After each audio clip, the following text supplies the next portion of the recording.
Hello, I'm Void, and welcome back to another reaction. Today I'm going to be reacting to Deku vs. Asta Death Battle. I'm really excited about this one. I'm pretty sure I've had the ending spoiled for me. Unfortunately, I did see, I think it was on Reddit several months ago. I think that Deku wins this, but somebody fucking spoiled it in the title of their YouTube video. I didn't even click on it, but they're like, "Why Death Battle favors My Hero Academia?" But I'm really excited to see this one regardless. I'm a big fan of Death Battle. I'm a big fan of Death Battle. Big fan of My Hero Academia, and I'm excited to learn more about Black Clover because that one's been on my list for a while. Let's go ahead and take a look at any credits. Song is called Strongest Alive. Brandon Yates and Ben and Chad. Sounds good. Let's get to it. And BetterHelp.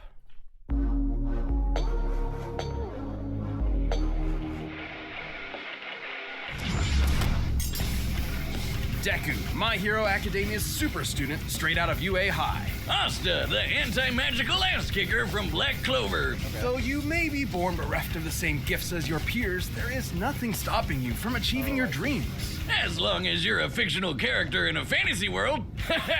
As long as you've got your friends by your side, you'll pack a hell of a punch. He's Wiz and I'm Boomstick. And it's our job to analyze their weapons, armor, and skills to find out who would win a death battle. What was that? Izuku Midoriya wanted only one thing from life: to be a beacon of hope, just like his idol, the #1 ranked superhero in Japan, All Might. Too bad he was born a freak with no powers. You heard right, this is like a reverse X-Men thing where 80% of the population gets rad superpowers, or quirks as they're called, while the remaining fifth are stuck as basic bitches, or as his spiky-haired bully Bakugo called him, Deku. That's a pun on the Japanese word dekunobu, meaning good for nothing. Persevering despite his basic bitchedness, Midoriya got the chance to prove his quirkless heroic mettle against this giant sludge monster, much to the surprise of one particular almighty onlooker. His body secretly decaying from a horrific injury, All Might needed to find the one who would inherit his all-powerful quirk. And All Might didn't want just anybody. The hero world was filled with glory seekers in it for fame and money. All Might wanted someone whose body moved on its own to save someone. He saw exactly that in young Midoriya, and gave him one of the most powerful quirks in the world, One for All. That was the problem. Even after bulking up from lad to Chad, the recoil from even one punch would shatter all the bones in his arm. So he trained to be able to handle his gift at the superhero school of his dreams, UA High. And that's when he decided to own the name used as a cudgel against him for so many years. Turns out, Deku can also be an abbreviation for Dekiru, someone who can do anything. Exactly the opposite of Dekunobu. One for All allows Deku to release absolutely absurd amounts of strength from different parts of his body, with super moves named after US cities and states. Deku still can't access all of his power safely though, using 100. Hang on. I'm so distracted by watching the clips. It's God, I love this show. Alright, so we've got One for All, Fajin, Danger Sense, Black Whip, Smokescreen Float, Gear Shift. Okay, so they did know about Gear Shift. And then Costume Gamma with Air Force Gloves, Mid Gauntlets, and Iron Souls, rather. 100% will quickly destroy his body, which is why he learned to distribute his strength evenly across his body, a technique known as full cowling. This lets him increase his speed and durability as well, making him more all-rounded, and shifting focus to his own interpretation of One for All inspired by his pal Ida, Shoot Style, where he pulls out a Glock and blows your brains out. Okay, not really, but in keeping with One for All's rabbit theme, he trades All Might's signature punches for kicks. My version's better. You ever seen Rabbit vs. Gun? I have, and I know how it plays out. Considering the much higher muscle mass of a human's legs, Shoot Style allowed Deku to output even more power while giving his arms a break. A break from a break. And despite being a classic melee build, Deku can fight at range by punching powerful gusts of air and even precisely aim them with specially designed gloves. Deku has an encyclopedic knowledge of quirks and is always analyzing their strengths and weaknesses mid-battle, even if he does sound a little weird. Despite only barely getting accepted in the first place, Deku quickly became one of Class 1A's most dependable fighters. Because, yeah, somehow these students are constantly getting drafted into literal wars against murderous supervillains. Midoriya's successes in battle against ruthless criminals like Stain, Muscular, and Overhaul came much to his old bully's chagrin. Where Bakugo was a child prodigy, he now found himself overshadowed by his hard-working rival, and the two would use their mutual respect and animosity to motivate each other to get stronger. Classic frenemies. They're only solving their problems by pounding the living tar out of each other. Luckily for him, Deku soon learned that living tar pounding wasn't the only thing he could do. Turns out, One for All did not originate with All Might. It had been passed down 8 times until it arrived at Deku, with each inheritance also carrying the previous user's natural quirk as well. Like Black Whip, which lets him manifest crazy long and strong energy tendrils to tie enemies up and swing around the city, or shoot one out of his mouth, just like our girl Fruppy. And Danger Sense, which gives him a minor reactive precognition. AKA, he's Spider-Man. Not even a reach, the mangaka is like the biggest Spidey fan ever. He can also produce a smoke screen to mask his presence, float in midair, or store kinetic energy over time with Fa Jin. Like that.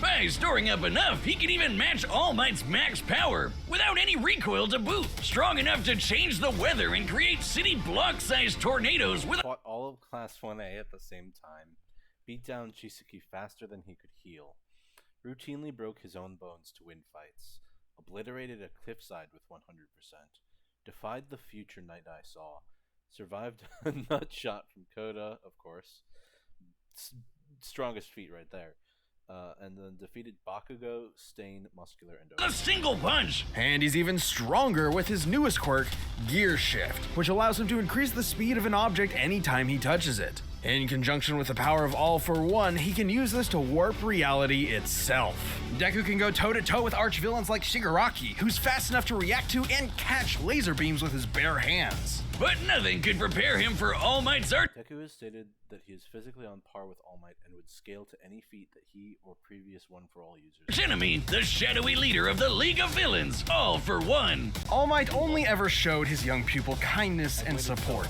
but that couldn't change the absolutely crushing pressure Deku felt at every moment. Even classically trained dickhead Bakugo came to help his teammate out when he needed it. Like when they teamed up to share One for All and punch an island-sized hole in the clouds 24 miles high. Just goes to show that even One for All isn't a one-man army. Deku's true strength comes from his teamwork between himself and his friends. And with their help, Deku will surely become that beacon of hope he dreamt about as a child. One hero for all mankind. This episode is sponsored by Mint Mobile. This holiday season, the best deal in wireless can only be found at Mint and is perfect selective. Going to Mint Battle. Let's learn about Asta. Magic! You know it, you love it, and in the world of Black Clover, it doesn't come from a box you bought at a tacky West Hollywood costume shop. Everyone's got it. Mana is the source of all magic, a supernatural energy found in the air and in living beings. Except living beings whose names are Asta. Not only was the young Asta an orphan abandoned by his Age 17, height 5'1", born without magic affinity, child of magic absorbing Lasita, member of Black Bulls and Royal Knights, aspires to be the Wizard King. Catchphrase is his mother at a church as a baby. He was born with a mutation that prevents him from having any mana to speak of. Well, neither do I, and you don't hear me crying about it. Yes, you do, all of the time. But Asta had a dream. Despite his lack of magic, he and his best friend Yuno promised each other one of them would rise to the throne of the greatest military position in the land, the Wizard King. Wizard King? Really, guys? Sometimes they call it Magic Emperor, but We all know what they mean. So he dedicated himself to getting swole as all hell. In a world of nerds, he would be its lone jock god, shoving every last wizard into a locker until they crowned him king. But huge, frightening pectorals on a tiny, screaming goblin child weren't enough on its own. He needed something powerful enough to shut down his opponent's magic. He needed the 5-leaf clover grimoire. Essentially a book of spells, a grimoire will choose its user and float beside their wielder at all times. And Asta was lucky enough to receive the Uno reverse card of grimoires. The 5-leaf clover can harness the power of anti-magic, which will literally nullify the effects of other magic spells. Almost like wizard kryptonite. Let the locker stuffing commence! Haha, get nerds! It wasn't long before Asta was accepted into one of the 9 squads of Clover Kingdom's Magic Knights, the Black Bulls, filled with lazy drunkards, antisocial otakus, and literal sociopaths. My kind of people! Mostly. But much like with Asta, you shouldn't judge a grimoire by its cover. And soon they were all working together and kicking ass like a family should. Asta harnesses the power of anti-magic by summoning swords imbued with it from the grimoire.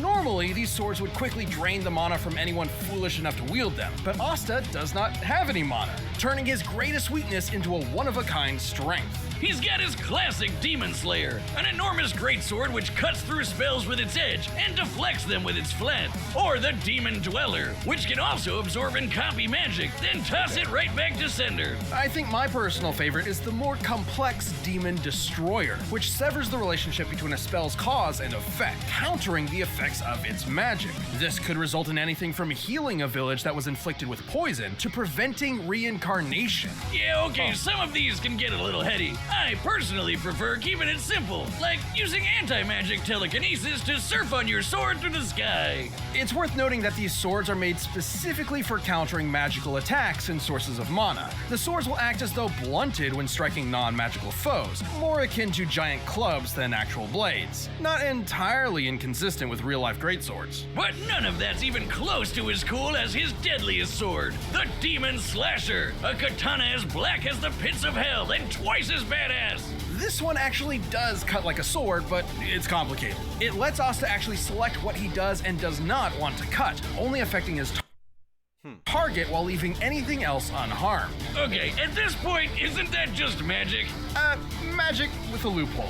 And he's studied the blade long enough to become a master swordsman to boot. Not in the real life sense, in the anime sense. He can spin himself like a tornado to deflect magic spells, thrust forward at top speed like a charging bull, launch a barrage of anti-magic projectiles, and even channel anti-magic into his swords to vastly increase their size. Well, while he may be no good with mana, he has learned to detect ki. Because of course. The life force existing in all things. Asta can detect hidden opponents and even predict their movements ahead of time, as long as he's fast enough to react. With such crazy powers, Asta was taking on threats like the Eye of the Midnight Sun, the Devil Zagrid, and the Dark Triad. So many nerds, never enough lockers. Too bad for Asta though, he had one serious inner demon.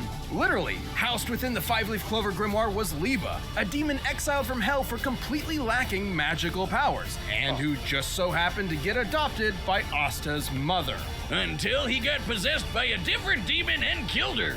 Vowing vengeance on all demonkind, Liba manifested anti-magic from his hatred as a way to kick their asses, which gave him and Asta a lot of common ground, despite the whole, mom murder thing. In fact, the two became true brothers and formed an unstoppable duo. Liba can actually fully merge with Asta for a massive power boost that lasts up to 5 minutes, at the cost of leaving Asta nearly powerless for the next half hour. Come on, I want it. Yeah, I'll take it if I get to be strong enough to slice buildings to pieces, obliterate huge chunks of earth, and tear the most powerful demons apart. Give me the goddamn book. I'm the book boy, okay? Even characters earlier in the series like Patoli had magic capable of completely vaporizing the entire Clover Kingdom in a single attack. And demons that Asta has fought since then like Dante and Lucifero are leagues stronger. Hell, screw all these demon forms and anti-magic powers. Beat Libe with only one arm, sliced the ultimate demon in half, destroyed a large landmass gathered by Dante, routinely dodges beams of light, released his allies from elf possession, survived being impaled multiple times, and defeated Vermilion, Langris, Zagrid, and Lucifero. Asta's body is so incredibly well trained, he dodged a beam of light while sleeping. As in, he was asleep, and the force of his sneeze pushed his head out of the way of a beam of light. Light speed sneezes, everyone! And despite his headstrong and Something magical, light spells in Black Clover are as fast as natural light. They can be reflected by mirrors, travel in a straight line, and have been stated to move at irritating personality, AKA screaming at the top of his lungs as often as possible. Asta is an intelligent fighter who has leveraged his skill against far more experienced foes. But he wouldn't be anywhere without the ragtag band of deviants he calls friends. With them at his side, there's no way he won't climb the ranks to take the Wizard King's throne, especially with Yuno pushing them both to get stronger. Unlike other classic shonen rivalries, this one isn't tainted by antagonism. They truly want what's best for each other, even if they're competing for the same throne. Yuno's gonna need all the luck he can get, cause even if Asta never gets mana of his own, his true magic is never given up. This episode is sponsored by BetterHelp. Life can be overwhelming, and many people are burned out without even knowing it. Symptoms can include lack of motivation, feeling helpless or trapped, detachment, fatigue, and more. Working on a show like Death Battle every week definitely wipes me and Wiz out once in a while. Remember that one time you had to research Madara's 5D chess plan and you keeled over during the show? All too well. Thanks, not the only cause. Prioritize Customized so you don't have to matched with a therapist .com/. at all. Data through all possibilities. Here we are. All right, the combatants are set, and we've run the data through all possibilities. It's time for a death battle!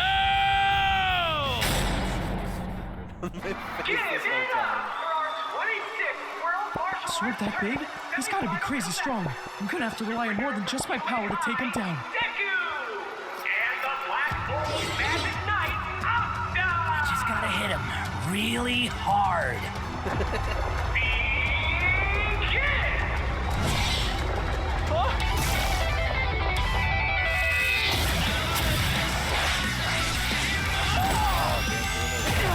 Man, this guy can give even Luck a run for his money.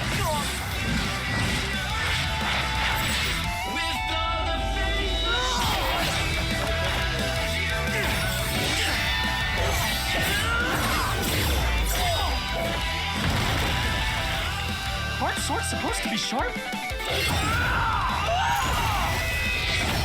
His speed isn't slowed by his sword's weight at all. Gotta hamper his movements and get that book out of his hands. Huh? He found me!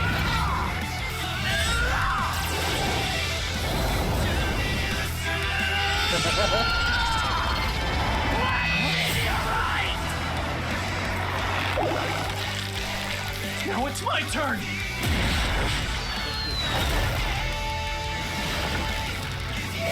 Wait! Are you not using magic? What kind of magic emperor would I be if I can't beat a guy like this? Detroit Smash!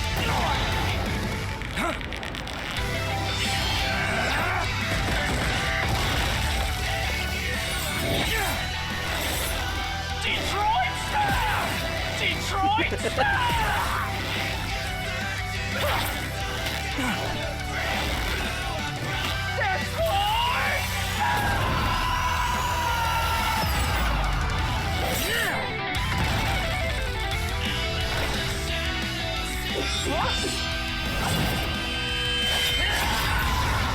I don't know what Detroit is, but I've had enough of it.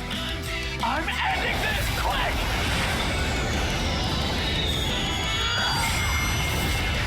Hit me with all you've got, because I'm never going down!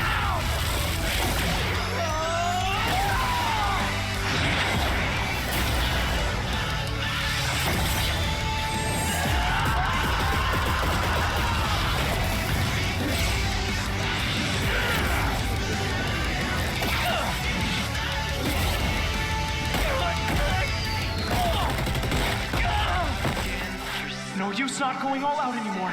I just gotta hit him really hard.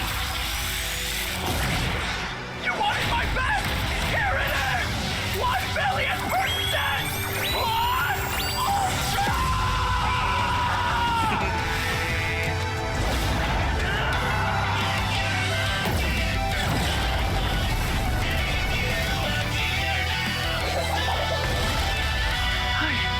I did it.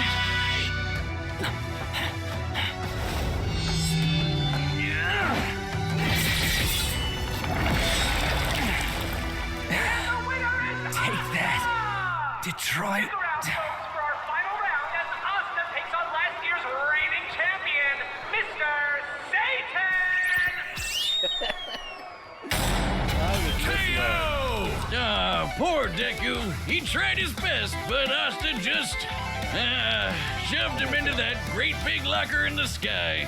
Both Deku and Asta were fairly evenly matched melee fighters without any specific abilities to give one an easy edge over the other. Though, to be fair, the variety of quirks Deku inherited from past users of One for All did make him more versatile and unpredictable. Plus, quirks are biological mutations, not connected to some supernatural energy source like mana, so Asta's anti-magic powers were basically useless here. And Deku was generally a smarter and more tactical fighter, but against Asta's incredible might, this time brawn beat brains. Let's crunch some numbers! Deku's greatest feat of strength was splitting that enormous cloud formation with Bakugo. By measuring the size of the island and comparing it to the clouds above, we can determine they dispersed over 63 trillion kilograms of water.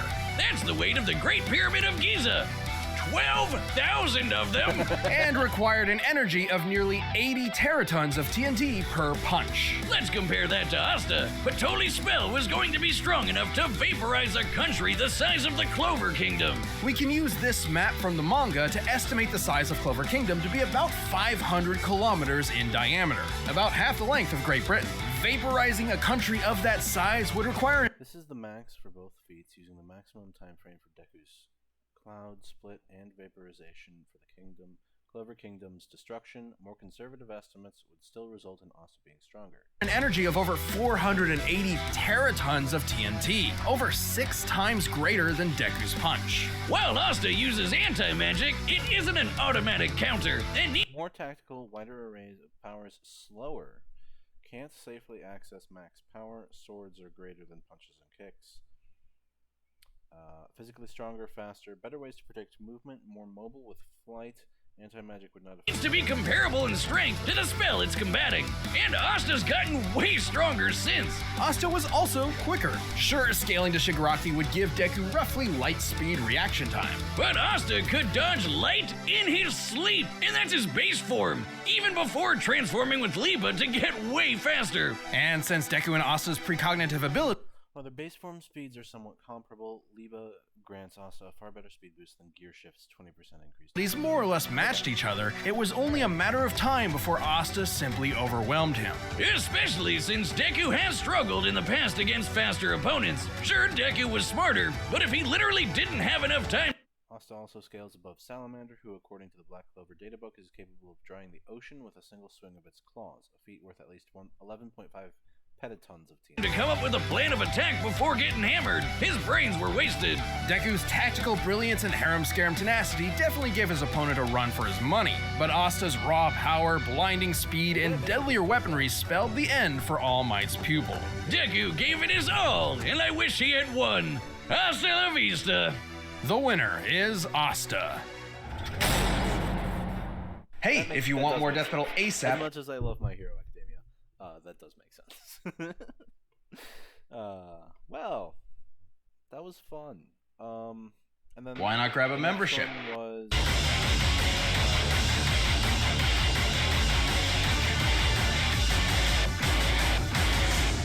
Vegeta versus Gogeta, which I did already watch off camera.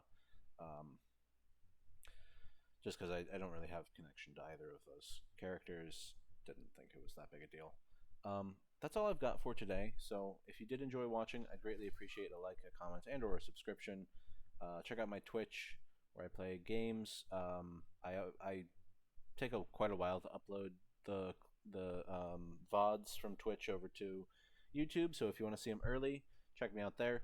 I'm also on Twitter, and that's it. I don't do much with my Twitter, but I'm working on it. I've got some more projects in the work, including a My Hero Academia thing. So if that sounds interesting to you, comment below. Let me know. That's all I've got. Thanks, and I hope you have a nice day. Hope to see you next time, and I hope you enjoyed. Bye!